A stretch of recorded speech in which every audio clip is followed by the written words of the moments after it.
Carlos de Sancho Ravelo, profesor, psicólogo, escritor. Mi personaje de hoy nacido en un año del siglo pasado en el barrio de Vegueta, amigo de la infancia. Es alguien salido de un libro de cuentos imaginario, en el que siempre hemos querido estar y ser el protagonista principal. Durante casi 60 minutos vamos a tener la oportunidad de entrar en su mundo interior, plagado de infinidad de pensamientos maravillosos, de ideas irrealizables para el monto de la sociedad, pero que en el caso de Juan Carlos se vuelven realidad. Lo que sí les aseguro, y si hay necesidad de promesa se lo prometo, es que no vamos a tener ningún momento de aburrimiento, y que a los pocos segundos de iniciar la conversación nos va a envolver dulcemente con su voz y nos transportará al infinito de su larga y espectacular existencia. Juan Carlos, ¿cómo son tus recuerdos de niño? ¿Cómo fue tu infancia? Yo creo que mi infancia fue una infancia feliz, rodeada de gente de todo tipo, una infancia de ciudad, una infancia también de campo, porque mi madre es de Las Lagunetas. Tú naciste en el barrio de Vegueta, frente al cine Vegueta, en la calle Padre José de Sosa. Exactamente, en el año 56. Y vivía mi padre, mi madre nació allí en Vegueta, también nació mi hermana Inés, María Inés. Y me acuerdo que allí estaba trabajando mi tío Juan, que trabajaba con los libros, era encuadernador, trabajaba con aquellos cueros para unir todos los materiales de los notarios, y ya de pequeño yo olía esa cosa. Luego ya nos mudamos a la calle Arco, a Fincas Unidas, rodeado de plataneras, donde estaba Pepito el mecánico, Borito el zapatero, Chanito el de las cabras, que ibas a buscar la leche con aquella lechera de aluminio. Luego ya íbamos los veranos arriba a Las Lagunetas, y allí nos encontrábamos con mis tíos abuelos, le llamábamos los padrinos, padrino Ildefonso, padrino Pancho, que te llevaban a piola por todos los campos de cultivo, con las piñas. Yo me acuerdo de decirle a mi padrino, a mi tío abuelo, que estaba perdido en las flores, y él me contaba sus cuentos de Cuba, porque fueron indianos que fueron para allá a trabajar, con lo cual tuve una suerte, una familia italiana. También vivíamos casi 10 personas juntos, mi tío Sisto, mi tía Melina, mi tía Ángeles, mi abuela, mi padre, mis tías. Eso se usaba mucho en aquella época, ¿no? Sí, las familias eran muy unidas y vivían en casas al lado uno del otro. Sí, era genial, era muy divertido. Yo creo que era divertido, porque cuéntame ¿cómo se llama esa serie de televisión? Cuéntame, ¿no? Cuéntame qué pasó y tal. Yo eso lo viví así, ¿no? Entonces, claro, era una vida donde habían niños, habían ancianos, habían tíos que venían de juerga por la noche y te contaban historias, o el tío abuelo o alguien que bajaba de Las Lagunetas y venía, y para mí era como una magia, ¿no? Porque ir a Las Lagunetas en aquella época era pura fantasía.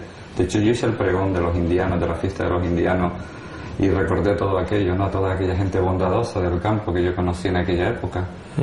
¿Cómo eran los juegos de un niño de aquella época? ¿A qué se jugaba? Jugábamos al trompo, jugábamos a piola, jugábamos a escondernos por las plataneras, que allí... ¿A las chapas también jugábamos? A las chapas, con aquellas cajas de membrillo que las rellenabas y luego coleccionabas las estampitas y las pegabas. Las pegabas en las chapas. Aquello era fantástico, aquello era reciclar el material. Pero siempre en la calle. En la calle. Y siempre con los amigos. Y con en una calle de tierra, no una calle... Yo recuerdo todavía, José Luis, el momento que llegaron las máquinas chinas a poner el alquitrán, y todavía huelo ese pequeño desespero que tuvimos unos cuantos al ver que nos tapaban los watts, ¿no? Todo ese mundo que estaba dibujado en la tierra, ¿no? Para jugar al boliche. De pronto vimos que ya no podíamos hacer aquellas casetas de cartón que buscábamos en los restos que quedaban por las plataneras, y hacíamos nuestras casetas. Tú sabes que ese mundo pequeño de los niños, al principio, bueno, esas son tus primeras propiedades ficticias. Yo tuve esa suerte de vivir un poco en una película de Amarcord, de Fellini. Lo echo de menos ahora que soy profesor y veo que mis alumnos no salen apenas a la calle, o los días de Reyes, que tú sabes que sacábamos todos los juguetes para compartir con los chiquillos, porque era una manera de divertirnos entre todos, ¿no? Porque aunque también a veces nos echaban bicicletas recicladas, mi padre le cambiaba no se pintaban. Sí, te cambiaban a lo mejor los banderines y el timbre lo pintaba, y la bicicleta era otra vez una nueva bicicleta, incluso los zapatos, cuando Borito los cortaba. Y esas imágenes, te lo juro que las tengo en mente, y me recuerdo una vez que Saramago comentaba que el escritor en realidad no inventa, sino recupera su infancia. Según la tengas así, luego te inventas mundos de ficción o mundos de novela negra. No significa que los que escriben novela negra hayan tenido una infancia horrorosa, pero no sé, algo tiene que ver, algo tiene que ver. La infancia es un momento muy especial. ¿Las navidades cómo las recuerdas? Las navidades a mi padre le gustaba mucho crear ese ambiente, y a mi madre y a mis tías, y de una forma sencilla, y recibir aquellas postales o aquellas fotos de mis primas de Venezuela, de las que yo estaba medio enamorado, ¿no? De las dos, porque cada cual más guapa, ¿no? Y entonces, claro, oíamos aquella canción, yo tengo una novia en América. Entonces yo jugaba con esa fantasía. Era una mezcla cuando se hacían los belenes, que llegaba hasta musgo a casa, que yo decía, ¿pero dónde viene eso? Hasta corría la agüita, y yo decía, pero bueno, ¿de dónde metían ese motor? En aquella época eso era fantástico, tú llegabas a la altura del Belén y vivías esa fantasía. Yo creo que eso fue importante. Incluyendo las truchas de Navidad. Las truchas de mi tía Chona, porque cada familia, las visitas, yo recuerdo ir de visita. Estábamos de visita a merendar. A merendar o a robarle el chocolate a una tía que tú sabías que había una despensita que allí lo tenía, o meter la mano en el sillón a ver si había algún medio duro o algún dinerillo que se le escapaba. Pero esos sillones eran bastante... como de Sky, ¿no? Sí, pero siempre se caían las monedas ahí. Sí, era una oportunidad de sacar, sí, pero yo recuerdo que siempre, un sobresueldo. Siempre metía la mano y siempre sacaba algo. Siempre sacabas algo, sí. Ellos estaban preparados para eso, para que los niños pudieran autoalimentarse de dinero. Los Reyes, ¿cómo eran?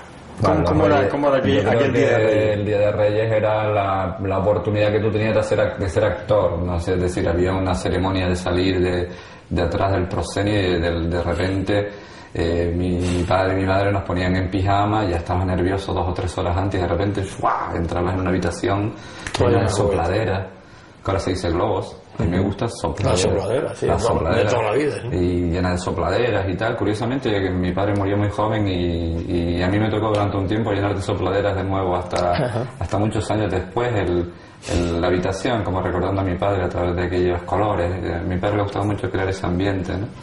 Era un momento especial y único, ¿no? Para los niños, ¿no? ¿Tu llegada al colegio cómo fue? ¿A qué colegio llegaste tú? Yo entré pronto al colegio porque como vivía con mis 2 tías, Emelina y Ángeles, que me tenían haciendo redacciones desde antes de nacer, pues claro. ¿Eran maestras? Sí, maestras. Bueno, hace ya 20 años que se jubilaron y todavía siguen. Bueno, muchas veces van a las presentaciones de mis libros, ¿no? Yo siempre las recuerdo como que fueron las responsables de que yo fuera escritor. Pues resulta que estuve en un colegio que estaba frente a la iglesia de Santa Teresita, que llevaba Don Juan, un maestro que me enseñó las primeras reglas básicas. Represaliado, represaliado por ser republicano, ¿no? Y además tenía la pierna, el de que daba, porque era cojo él. Sí. Y eso de ahí le viene, eso fue también, esa enfermedad vino de esa represión que sufrió. Y estuvo en la cárcel Oye, qué por bueno. ser qué bueno haber tenido... y por ser alcalde republicano. No recuerdo de qué pueblo de esta isla. Y estuvo represaliado mucho tiempo, no pudo volver a dar clases en sitios públicos. Siempre me ha gustado esa palabra, república, de res pública, de la cosa pública. Y yo creo que tuve esa suerte. Y Don Juan era una institución. Yo lo conocí ya mayor yo. ¿Ah, sí? Pero era una institución, Don Juan. Jolín, que me hubiera gustado volver a verlo. Fíjate que de la infancia, yo vi hace poco a Pepito el mecánico del barrio, lo vi en un mercado y me acerqué a él y él se emocionó porque, claro, tú los ves casi igual. Es decir, tú vas envejeciendo de niño a mayor, claro, parece que no ha cambiado. Y esos recuerdos siguen vivos todavía. Yo he tenido esa suerte, ¿no? Pero bueno, luego me fui, como me comentabas lo de la escuela, ya estuve en La Neja, allí estudié toda la primaria y curiosamente el círculo de la vida terminé siendo profesor en la misma clase donde yo estudié y coincidí con mi maestro, don Salvador, antes de que se jubilara. Es decir, he tenido pequeñas suertes en la vida, o como diría el escritor Paul Auster, felices coincidencias, porque en la vida son felices coincidencias o infelices, pero en ese sentido hay una especie de juego mágico de la vida que te lleva por lugares que tú no tenías previsto. Y en ese sentido la infancia ha vuelto de vez en cuando por mi vida y con esos personajes. ¿Tu etapa juvenil cómo la recuerdas?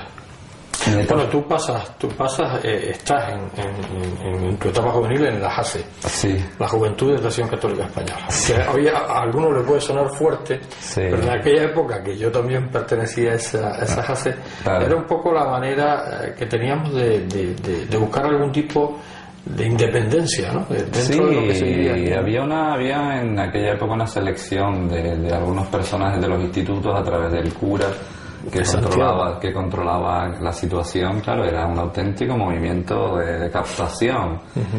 Pero bueno, yo no quiero arrepentirme de esas épocas porque evidentemente aunque yo no practico nada y pienso que el amor es un sentimiento que hay que dar sin que haya detrás ninguna religión. Acepto cualquier creencia porque yo no soy nadie para quitar a nadie nada, pero me gusta más que haya más espiritualidad y menos religiones. Pero en aquella época sí que me gustó esa posibilidad que teníamos de reunirnos, de debatir, de dar charlas, de irnos a Gaete, a dar charlas a la gente, de escribir en el boletín, que fueron mis primeros artículos en la multicopista. En la multicopista. Aquello era una posibilidad increíble. Además había diferentes sectores, unos dedicados a la clase obrera, otros a los estudiantes. Las causas, las consecuencias, el compromiso, esa palabra que ya apenas se usa. Había un compromiso ético y yo creo que eso lo he mantenido curiosamente con el tiempo, ¿no? En la medida de mis posibilidades. O sea, no solamente ser escritor, que busca de alguna manera tener un espacio, sino también si me dan una posibilidad de decir algo en público a favor de los que no pueden defenderse, pues lo sigo utilizando, ¿no? Pero ya no de una forma de sermón, sino hablando desde mi experiencia como ser humano. Eso es un compromiso que me hace feliz, porque no tiene tiene una recompensa de felicidad y ver que otras personas se sienten representadas, ¿no? Saramago hablaba de la autoridad moral, pero no porque tú seas una autoridad para nadie, sino que tienes la independencia a lo mejor de la clase política o del periodista, que hoy en día se dirigen a veces hacia el mismo punto. Entonces la escritura, la literatura tiene ese lugar independiente que te permite decir cosas de otra manera, y esa juventud, como tú me dices, fue el inicio de ese compromiso que me gusta tener todavía. Aquella etapa juvenil de pandillas, ¿no? De pandillas, pero claro, todas las pandillas se creaban para lo de las chicas, ¿no? Claro. Que era importante, ¿no? Sí. Y además llevaba la guitarra, yo me reunía en la iglesia redonda del barrio de las Chumberas. A mí me gusta en la plaza de Toros. En la plaza de Toros. Que claro, mal llamada a la iglesia de San Antonio y María Claret de las Chumberas. Sí, ¿no? que la llevaba don Jesús, que era un cura muy simpático. Y pues ahí tenemos la pandilla con todos mis amigos, y la verdad que fue una época genial y que me ayudó a superar también la muerte de mi padre, ¿no? Que por eso te digo que a veces la juventud depende. Yo viví la muerte de mi padre, mis hermanos también, de una forma bastante trágica, porque murió muy joven, a los 42 años. Pero curiosamente ahora, cuando yo estoy con mis alumnos, porque soy profesor de educación especial de niños con problemas, con carencias, yo tengo ahora esa experiencia y a veces se las cuento, que se llama la experiencia del terapeuta herido, contarles tú también tu herida. Entonces los niños de alguna manera reconocen la suya. Es decir, que todo en la vida tiene sus más y sus menos, pero hay que aprovecharla también, aunque te venga de esa manera un poco trágica. Las diversiones de aquella juventud, las reuniones en las azoteas, con... Qué mundo, ¿no? Qué mundo más divertido, ¿no? Con el picar... Y los discos que cada uno se traía de su casa, y también irnos a bailar... La luz roja al centro. Exactamente, o irnos a bailar al Julio Navarro, que con 5 duros te salía un disco que subía, y bueno, y allí tenías tus tenderetes, ¿no? A mí me encantaba, y sobre todo porque muchos amigos de aquella época, aunque no los volví a ver nunca más, como Gerardo, por ejemplo, que fue un jugador del Barcelona, ahí están todavía, ¿no? O sea que todavía tienes ahí por ahí todavía sí, ¿no? Recuerdos de aquella época que forman parte de tu inconsciente, que siempre está por ahí llenando tu vida. Ahorrador de electricidad Estamina. Tras muchos años de implantación en Canarias, les ofrecemos la posibilidad de ahorrar de un 10 hasta un 35% del consumo de su factura de electricidad. Tenemos un ahorrador que se adapta a sus necesidades, sea cual sea su tipo de negocio o industria. Muchos ahorradores puede encontrar en el mercado, pero solo Estamina ha demostrado su eficacia. No deje que los gastos abusivos de electricidad afecten su economía de negocio. pídanos presupuesto sin compromiso al 928-481-249. Ahorrador de energía Estaminal, la solución a sus problemas de exceso de consumo. Ahorre de un 10 hasta un 35% de su factura de electricidad.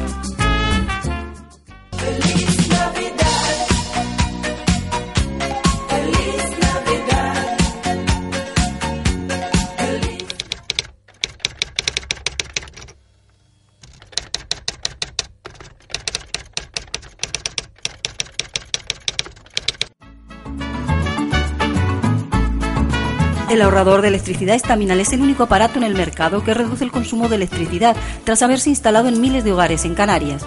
No deje que su factura de electricidad afecte su economía familiar. El ahorrador Estaminal le garantiza una reducción de un 10 hasta un 35% de su recibo de luz. Estaminal no necesita ninguna instalación especial, es autoinstalable y no consume electricidad. Diga basta al excesivo consumo de electricidad y llámenos al 928-481-249. Reduzca hasta un 35% de su factura de electricidad. Estaminal, su seguro de ahorro.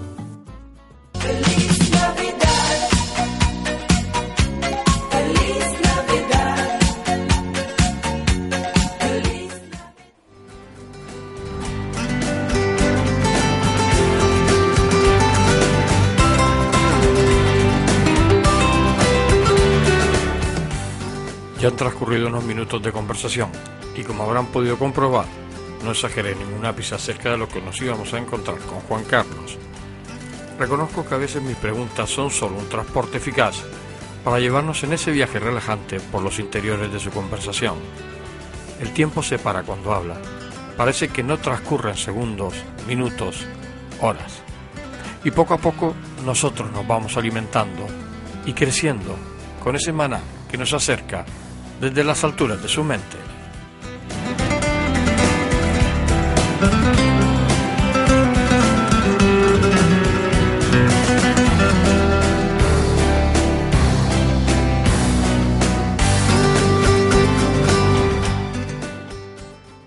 Juan Carlos, en esa etapa juvenil hablábamos de aquellas reuniones, hablábamos de tu historia, incluso de esa muerte repentina de tu padre. En tema de estudios, bueno, haces magisterio, bachiller y después magisterio. Estudié magisterio, yo quería estudiar arquitectura y era lo más que me gustaba, pero bueno, había que hacer algo para salir adelante pronto. Y eso es algo que les sigo contando a mis alumnos, es decir, que tú tienes que seguir esa ruta, ¿no?, de tu vida y no tampoco lamentarte, porque si te lamentas no avanzas. Y bueno, estudié magisterio y como era muy joven todavía, porque yo estaba haciendo COU al mismo tiempo, estudiando en los veranos, como tuve buenas notas, pues tuve la oportunidad, ya se había superado un poco la situación económica de casa y aunque fui quizás de alguna manera un poco privilegiado en ese aspecto de poderme ir, pues me fui a la Laguna a estudiar psicología. Y ya psicología clínica, que ya luego estudié en Valencia también. Y tuve la oportunidad de conocer la cultura mediterránea, porque yo pienso que el pez no sabe que está en el agua si no sale del agua. Era una manera de conocer otras culturas que conocí literariamente en la Laguna, porque yo iba a todas las conferencias posibles, cuando venía Fernando Sabater, o venía un espiritualista, o venía un sociólogo importante. Era una oportunidad de salir de casa y al mismo tiempo de comenzar una nueva vida. Allí fundamos la revista Poema, con Abimael Clavijo, con Tofi, que ya murió, con otros compañeros como Ernesto Delgado Baudet, que también acaba de morir tristemente hace poco, y siempre con esa necesidad de hacer algo colectivo, a través de formarte con una carrera, seguir un poco ese destino que a veces no es el que tú decides, sino el que la vida como un personaje te va marcando. Y a partir de ahí, bueno, empezamos a dar recitales por La Laguna. Mi amigo Juan Hernández, que lo tenemos aquí ahora, que curiosamente también murió. Pero bueno, yo pienso que uno es también el recuerdo de toda esa gente que pasó por tu vida. Ojalá hubieran estado más tiempo, pero también fueron parte de tu formación. Te dieron los argumentos de la vida que ahora uno defiende. Uno no siempre es uno también son los demás. Y en ese sentido, pues yo agradezco la buena o mala suerte que he tenido, ¿no? Pero la sigo teniendo porque yo creo que también es una actitud de apertura que sigue viva y que empezó también en La Laguna, luego ya siguió en Valencia porque yo daba recitales en los bares por la noche de poesía en el barrio del Carmen de Valencia y conocía gente. Ya luego ya me vine para Las Palmas, luego me volví a vivir a Madrid, ahí estuve trabajando de guionista y de reportero en la agencia Press, en el grupo Press de Madrid, también como dibujante, haciendo tiras cómicas. Y bueno, y de toda esa amalgama pues hice una mezcla y esto es lo que va quedando. Lo que va quedando por lo pronto. Claro, por lo pronto. Todas esas experiencias, todas esas vivencias, con esa intensidad que tú siempre le has dado a tu vida, porque aparte tus ideas siempre las has seguido llevando. O sea, desde que yo te conozco, muy jovencito, siempre has tenido tus ideas. Y hoy, o sea que tienes un poquito de años más, que casi no se te notan, sigue siendo el mismo, exactamente el mismo. Sí, pues si tú lo dices. Hombre, yo cada vez hago más caso a la percepción que tienen los demás, ¿no? Durante mucho tiempo tardas en darte cuenta de quién eres porque no sé si era Aristóteles o Platón, hablaba, seguro que algún especialista que nos esté oyendo, que eso es lo que temo, diga, oye, pues no fue Platón ni Aristóteles, fue Cicerón. Bueno, decía algo así como que a uno le instalan un pensamiento ajeno a ti, a tu propio ser natural con el que naces. Tú naces con un impulso espontáneo, sano, y de pronto empiezan a prohibirte, a ponerte censura. No digas esto, no te expreses tan alto, no muevas las manos, no lo digas así, dilo así. Y claro, tú obedeces para que te quieran, para que te acepten. Pero con el tiempo descubres que, bueno, como el escultor Miguel Ángel, le daban el mármol y él decía que allí estaba el David, pero su trabajo era quitar mármol hasta que encontraras la verdadera imagen que estabas buscando. Entonces yo creo que he ido quitando mármol y creo que ya me encuentro mejor, porque también sufre uno cuando uno es muy expresivo o intentas crear otro estado de ánimo, de ideología en la gente. No se pasa bien cuando eres demasiado espontáneo, pero bueno, yo lo prefiero, me divierto más que estar manteniendo la forma para quedar mejor. Mi vida ha sido lenta en algunas cosas y rápida en otras, y en la literatura lenta, no tengo prisa. Hoy hay un exceso afán por tener éxito, por estar en la cumbre, y la gente vende su alma al diablo por un plato de lentejas. Yo prefiero que el plato de lentejas llegue, y si no llega, pues yo qué sé, te pediré trabajo en tu en televisión. Tu vida como escritor, tú desde muy pequeño empiezas a escribir, porque tú escribes en El Eco de Canarias. Sí. Haces tus primeras colaboraciones, ¿no? Sí, aquello fue increíble, porque yo ahora me pongo a pensar en aquel niño y me estremezco, ¿no? Porque claro, es una persona que ya no está. Yo había visto unos reportajes en televisión de la guerra del Vietnam, de aquellos niños quemados, y me dio tanta rabia que mi padre, que era oficial de notaría y tenía una máquina de escribir en mi casa, yo la abrí y escribí un artículo para El Eco de Canarias que se llamaba Los niños de la cabaña, creo recordar, en el año 71, yo tenía 13 años, y lo mandé para allá, y mi padre, asombrado porque lo leyó, mi padre leía el periódico, fue uno de los responsables también de que yo fuera escritor, lo recortó enseguida, me llamó a casa, ¿esto qué es? Y a mí me daba mucha vergüenza porque yo lo había hecho simplemente por expresar una indignación. Y claro, mi padre lo recortó, y entonces a Pepito, el de la tienda, el del bar Avenida, a toda la gente, mi hijo el escritor, mi hijo el escritor. Y claro, con el tiempo me he dado cuenta que yo tuve esa suerte que otros niños no han tenido, de que tu padre crea en ti, que confía en ti, que te eche una mano, ¿no? Que no diga, no, tú arquitecto, tú ingeniero, como tu abuelo, tú, no. Él dijo, ese es tu camino, síguelo. Yo lo he entendido ahora, ¿no? Él confió.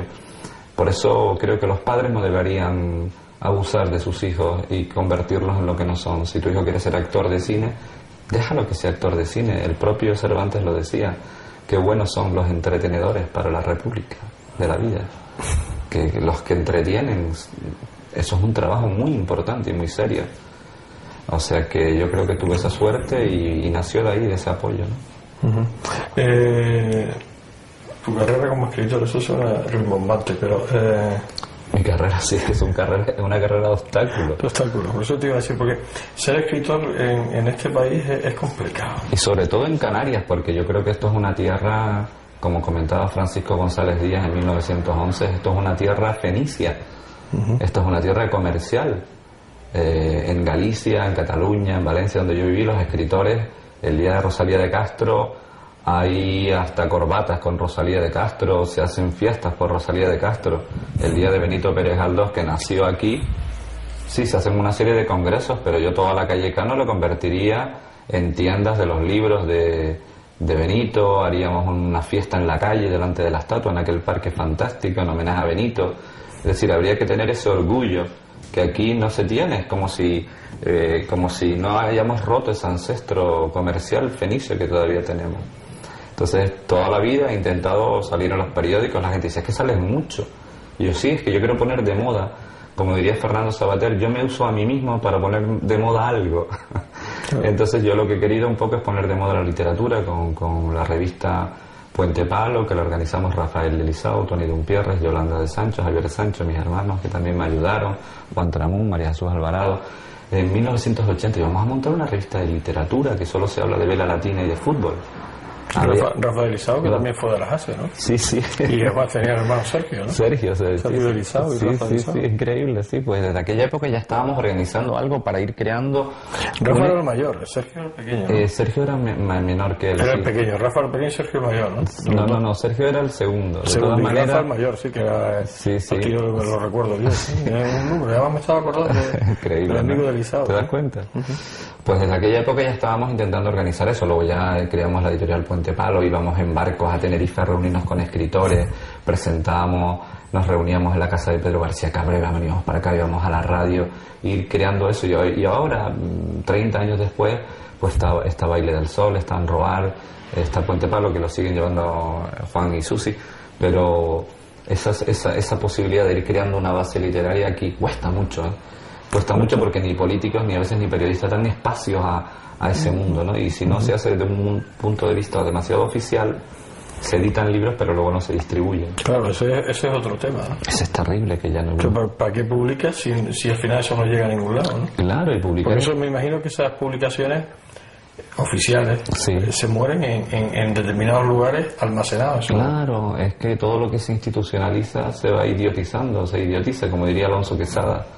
Es una frase muy recurrente, pero que la aplico en estos casos. Pero no me gusta pensar en negativo. Yo creo que hay escuelas de letras que se están llevando muchos escritores aquí en Canarias.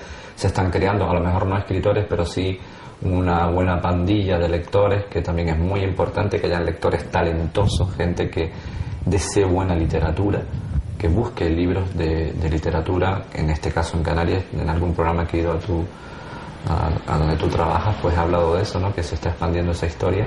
Pues nosotros fuimos unos pioneros en aquella época de crear ese estado de opinión. ¿En aquel momento fueron considerados iluminados o medio Yo creo que raro? ¿Sabes una cosa? Cuando fundamos la revista Puente Palo, a mí se me ocurrió meter 5 papahuevos en la calle Triana y montar una gran plataforma en la Plaza del Pilar en Vegueta. Y me vestí de blanco, de papel, y fui voceando por la calle como el flautista de Amelín con los papahuevos de que había nacido una revista de literatura. Me dijeron de todo. Curiosamente, hasta grupos políticos de izquierda que hablaban de la cultura canaria, pero no hacían nada por la cultura. Pero como aquello tenía algo de teatral y tal, pues parecía un poco, como diría yo, frívolo. Pero fueron 500 personas, más o menos, y se vendieron 200 revistas aquel día. Fue genial. Hay que crear espectáculo alrededor de la cultura y no hacerla triste. Eso siempre me ha gustado. Hasta en un recital una vez rifé a un duende, porque nos faltaba el duende. Faltaba el duende. Claro. Y no se fue la gente hasta que el duende le toca a una persona. Es curioso. ¿Te sientes más poeta que escritor en prosa? Porque tú has hecho más poesía que... No. Sí, en su época sí, pero ahora no. Yo creo cambiado. Sí, no, está ahí porque García Márquez comentaba que una buena novela tiene poesía dentro. Claro. Porque y se nota en un libro cuando hay poesía dentro, cuando tú vuelves a leerlo al cabo del tiempo. Si es demasiado prosaico o busca el éxito inmediato, son libros que entran en agujeros negros y desaparecen. Pero si hay un relato interior que le da la posibilidad al lector de leerlo más allá de lo que escribe el escritor, ese libro permanece en el tiempo. Yo lo que creo que he ganado es en filosofía y en sentido del humor.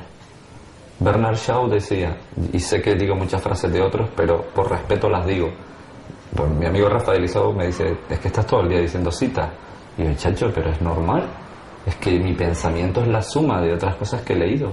Y por respeto a esas personas que se les olvida muy rápidamente, pues Bernard Shaw decía, si quieres decir algo de verdad, dilo con humor o te rajan el cuello. Entonces, bueno, yo he utilizado un poco el humor y la filosofía para ahora entrar en otro tipo de literatura más humorística, filosófica, que es la que me gusta. Y también ilustrando yo mis propios libros. Me gusta el Renacimiento por eso, porque los artistas eran un compendio de sabiduría, no se limitaban a una especialidad, se atrevían con varias cosas, pero siempre el perfume de lo que haces, en mi caso sí es la poesía. Procuro no cerrar las cosas, sino que el lector ponga el trocito que yo olvidé o sugiero. La familia, matrimonio, el matrimonio, pareja, hijos. Como sé que no es una entrevista rosa, te diré algunos datos. Yo nunca me he casado, es la única cosa rosa que te digo, pero porque creo que todo lo que se institucionaliza se idiotiza. Esto es un tema para un programa. Benito Pérez Galdós decía que el matrimonio era una cristalización pseudomórfica que no se metía en su tubo de ensayo, o algo así decía él, ¿no? Dice que se casen mis personajes, no yo.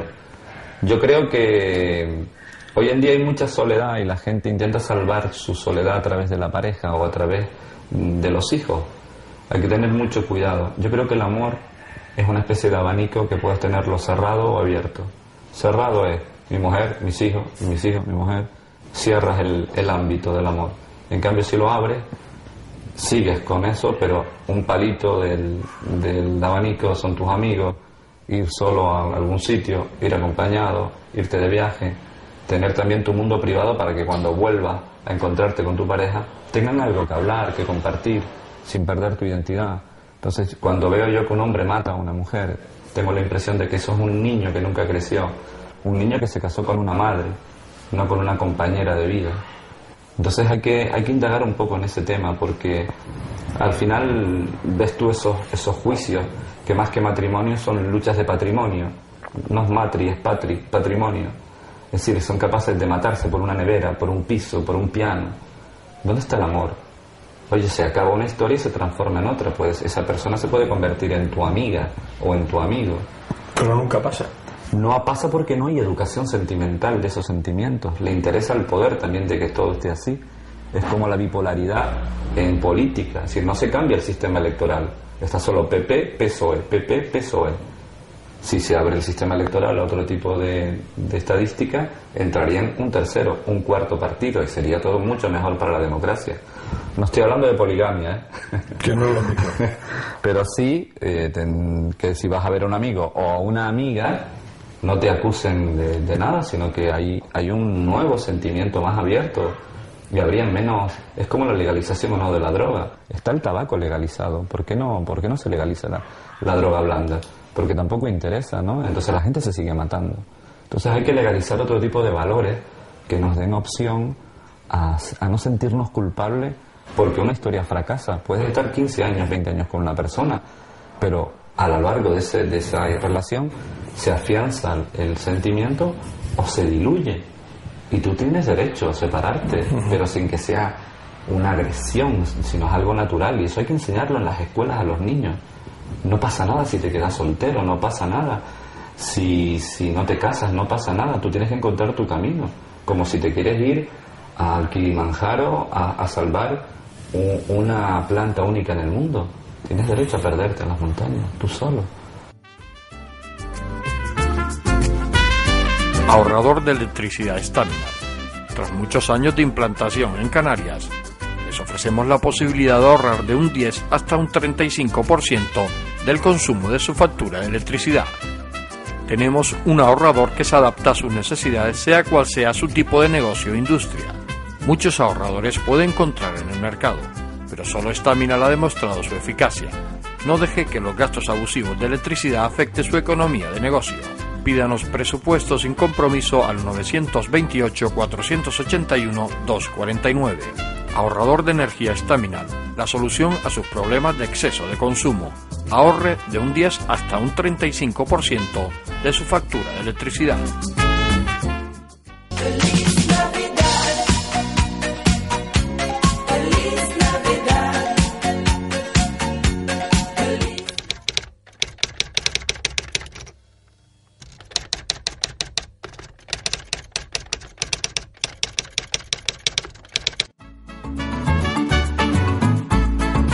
El ahorrador de electricidad Estaminal es el único aparato en el mercado que reduce el consumo de electricidad tras haberse instalado en miles de hogares en Canarias. No deje que su factura de electricidad afecte su economía familiar. El ahorrador Estaminal le garantiza una reducción de un 10 hasta un 35% de su recibo de luz. Estaminal no necesita ninguna instalación especial, es autoinstalable y no consume electricidad. Diga basta al excesivo consumo de electricidad y llámenos al 928-481-249. Reduzca hasta un 35% de su factura de electricidad. Estaminal, su seguro de ahorro.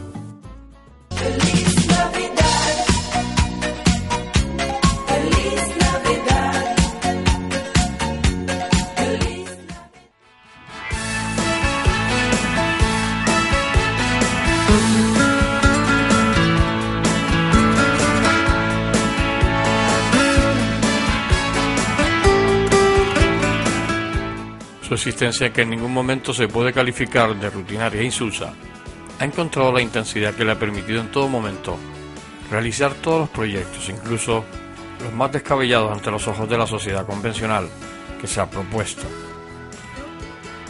Sus recuerdos familiares es otro de los pilares en donde está sostenido esa fábrica de sueños realizables en que Juan Carlos ha convertido su vida.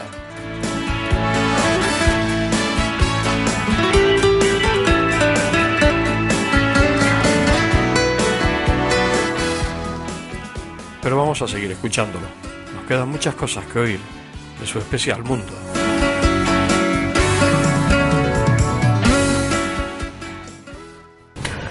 Juan Carlos, estamos en la vida actual. ¿Cómo te sientes? Flex. Ay, perdón, no se puede hacer publicidad. Bueno, ¿Te acuerdas? Me siento flex. Famosa frase. Hay momentos que me siento aturdido, te voy a ser sincero, por el mal de las ideologías. Hay demasiados ismos y poco compartismos. No hemos olvidado de compartir, y lo que decía Laura Restrepo, la escritora colombiana, o sí creo que es colombiana, decía que leer debería ser una especie de olvido de uno mismo y tener en cuenta al otro que forma parte de ti. Esa fascinación que tiene la cultura actual de darle tanta importancia a uno mismo, tanto preocupado por las arrugas que ha hecho que nos olvidemos de los ancianos, por ejemplo, como forma de compañía, ¿no? Que curiosamente en la cultura gitana, que ahora en Europa se hacen leyes racistas y xenófobas, ¿no? Intentando culpabilizar a las propias contradicciones de un sistema político a los que menos se lo merecen. Pues ellos sí respetan a los viejitos. Yo en Valencia, cuando estudié, me acuerdo que yo vivía al lado de un solar donde vivía una comunidad gitana, y un día desaparecieron todos, casi 50. Y me comentaba mi novia entonces que había leído en el periódico de Valencia que se habían ido todos al hospital a ver a un abuelo que había estado enfermo, todos. Y se habían todos colocado allí en los jardines, ¿no? Esperando ver al abuelo. Y a mí aquello me emocionó, porque en esta cultura de darse importancia excesiva a uno mismo, de corporaciones dermoestéticas, de estirarse, de tal, es como una especie de abandono de lo espiritual, no en el sentido antiguo del que hablamos antes, sino en el sentido también de la inutilidad de la vida. La vida también tiene un componente inútil, no hay que hacer las cosas para que tengan un resultado, sino por el placer también de hacerlas, de perder el tiempo, de no acabar una cosa, de no terminarla, de fracasar y no preocuparte. A lo mejor estabas creando un camino que no te surgió. Entonces, en ese sentido sí siento aturdimiento, y también porque los medios de comunicación se han convertido en lugares de miedo y de terror, y hacer un programa como este me parece fascinante, ¿no? Y que las teles locales, como diría el gran Ernesto Sábato, y vuelvo a una cita porque son ideas no mías, de otros, decía que las únicas ideas libres que quedan hoy es en el cine que se hace con pocos medios, en esos festivales alternativos donde se hacen películas que te hablen de la realidad de una manera libre, y bueno, esa es la esperanza, ¿no? De que vuelva a resurgir la vida a través de gente valiente, porque hoy en día hace falta valentía. Me siento, como te digo, me siento bien, mejor conmigo mismo, pero a veces solo, me siento un poco solo ahí. Esta es una sociedad que genera mucha soledad porque hay demasiada excesiva preocupación de todo el mundo de ser el mejor, el tener más éxito, que me den el premio literario X, si no me lo dan me deprimo. ¿Qué más da que te den un premio si al final no hay cultura literaria en el pueblo que te dan el premio? Da igual, o sea, sé escritor o sé limpiabotas, pero sé feliz en lo que haces. Todo trabajo tiene su dignidad y su importancia. ¿Te arrepientes de algo que hayas hecho o te ha quedado algo sin hacer? Me arrepiento de no haber tenido más pelo y no haberlo hecho. No, yo qué sé. Yo creo que sí, me arrepiento de no ser mejor persona o en algún momento determinado haber sido egoísta o no haber escuchado más a una persona. Paco Lescano, un amigo común, una vez me dijo, le pregunté, ¿cuál es el mejor dar? Y él me decía, escuchar. Me arrepiento de no haber escuchado más a lo que me decía el otro.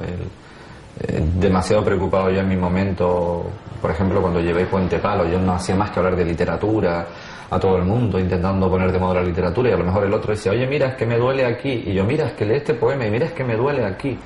Claro, ahora intento fijarme más en eso, no estar hablando siempre de lo que yo hago, cosa que me cuesta. Ya lo he comprobado. ¿Tienes muchos enemigos, Juan Carlos? Bueno, me imagino. Yo noto cuando una persona no quiere hablar conmigo porque estoy siempre sacando petróleo. ¿Le has podido caer mal a alguno, no? Yo creo que sí, eso se nota. Yo sí creo que caigo mal. Y caigo bien, indiferente no, porque creo que soy muy emotivo, expreso las cosas con emoción y eso a veces asusta, ¿no? Prefieren algunas personas, este viene a sacarme algo del interior, ¿no? Me gusta tener amigos de verdad, o sea, yo no puedo estar yéndome de copas y no hablar de nada.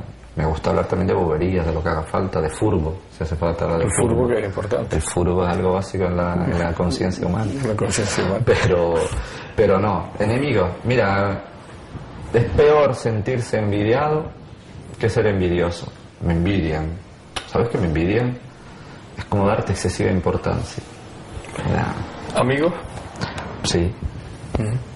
Me da pena no verlos con la frecuencia que quisiera, porque esta es una vida también que nos ocupa mucho el tiempo en el trabajo, pero sí sé que tengo personas en el mundo que son parte de mi corazón y es lo más que le doy valor en la vida, ¿sabes? Tú puedes tener éxito literario, que te entrevisten en una tele, el martes te van a ver, mis alumnos, la gente, pero eso no es el éxito.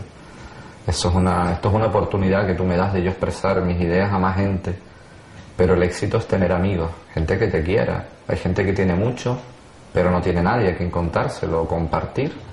Con un amigo no te puedes enfadar, porque tu amigo es la mitad de tu corazón. Con la mitad de tu corazón no te puedes enfadar. Hay que tener cierta virtud para tener amigos, no se puede ir con interés a la amistad. Entonces yo creo que sí tengo amigos, creo que sí, ¿no? Y nos queremos, además nos lo decimos, cosa que hasta en los hombres parece que no se usa, pero yo a mis amigos les digo que los quiero, que los echo de menos. Amigos y amigas, porque tengo amigas también, no amigos, son amigas, también son amigas. Que es importante también. Que también es importante, pero no siempre con esa connotación que antiguamente se hacía. Tengo una amiga, tengo una amiga. A lo mejor fue una exnovia, pero ahora es amiga.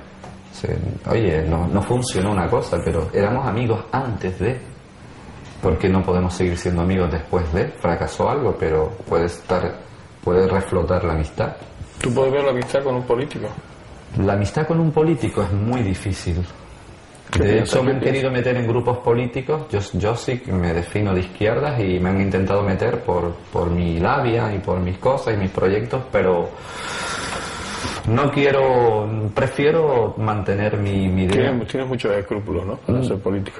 Para ser políticos no vale, ¿no? Porque tendría muchos escrúpulos. No sé si son escrúpulos. Creo que perdería mi independencia. Y tendrías que someterme a una normativa que no es la que creo que el mundo necesite. Yo no encuentro muchos políticos hoy en día valientes y capaces de rebelarse contra esa profesionalidad en la que se han convertido. Se han convertido en una clase aristocrática, viven como reyes, viven en unos cochazos, hasta el concejal más perdido en cualquier pueblito tiene su cochazo, tienen sus móviles, pueden hasta ahorrar. Yo no quiero ese mundo, me parece un mundo que ha perdido el norte. Creo que tiene que nacer otra clase de políticos, de humanistas, de idealistas pragmáticos, personas que tengan capacidad de crear ideas, por ejemplo, que sustituyan al capitalismo, al comunismo, al fascismo, gente que formule otra manera de vivir. No sé si el FMI o las grandes corporaciones multinacionales lo van a permitir. El FMI habrá que decir Fondo Monetario Internacional, porque de repente se imagina que es una policía estadounidense, ¿no?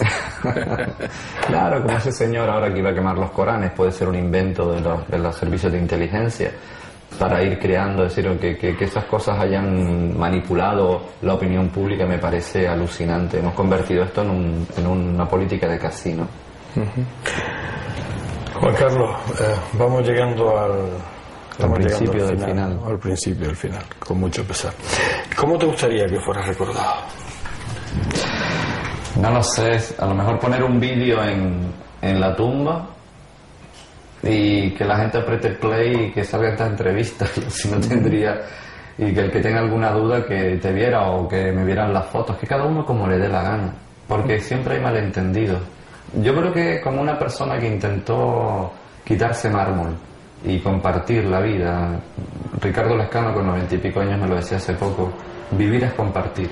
Bueno, pues a lo mejor quise compartir con mis defectos, como te dije antes, pero alguien que intentó buscar la manera de compartir esa familia que yo viví de niño, donde todo el mundo se reunía y hasta en el campo, en las lagunetas, en medio de una gran palangana allí con las piñas y haciendo la pella de bofio.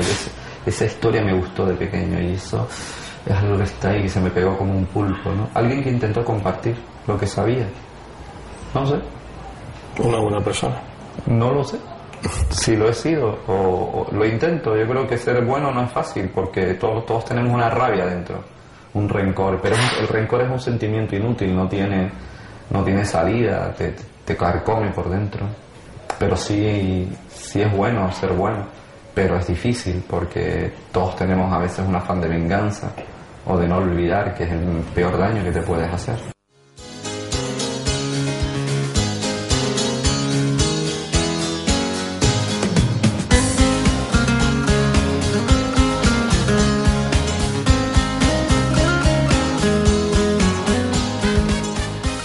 Me niego a pensar que se haya terminado el tiempo de nuestra entrevista.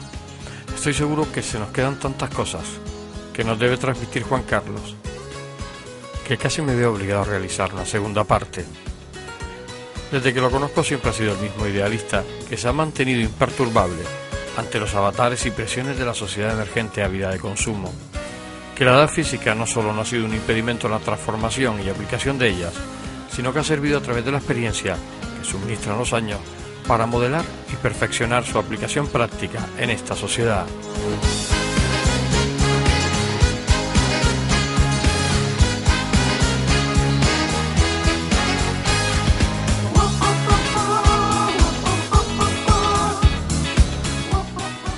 Juan Carlos de Sancho Ravelo, poeta, profesor, ciudadano del mundo, y como tú me contestabas a la pregunta de que cómo te gustaría que fueras recordado, un buen hombre, del que doy fe por permitirme gozar de tu amistad desde hace muchísimos años.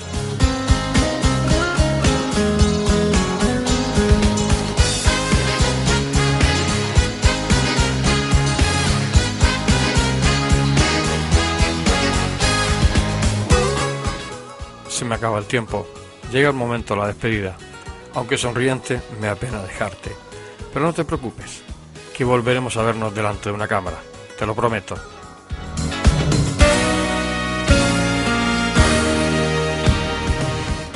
Hasta siempre, amigo.